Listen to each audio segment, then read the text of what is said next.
Hello mga kananas. Ayan. Kita niyo po yan. Ito po yung lugar namin dito sa Oriental Mindoro, sa Baybayin, Barangay Herrera. Ayan. Kita niyo yung Turtle Island na yan. Di ba napakaganda? Ayan po. Oh. Kasakay kami ngayon sa bangka.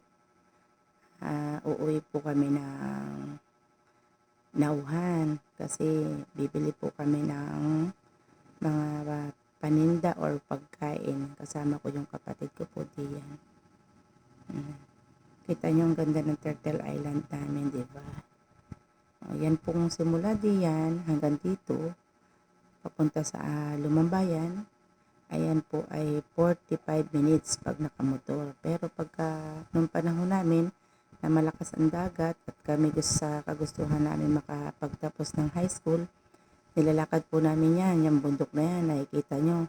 4 na oras at kalahati namin po nilalakad yan. Minsan 6 hours pag umulan kasi madulas. Ayan o, yan yung dulong yun, dun ho kami pumapasok. Diba? Kita nyo naman mga kananay, so gaano kahirap ang buhay namin noon.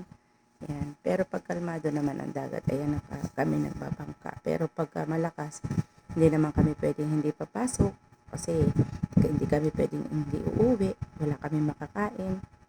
Ayan lang po ang buhay namin dito sa amin mga kananay. So thank you so much sa inyong panonood at huwag po niyong pagsasawaan ang aking mga video.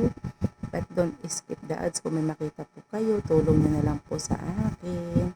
Maraming salamat po sa inyong lahat. Thank you for watching. At follow for more. At paki-like and share kung nagustuhan niyo po ang aking video. Thank you.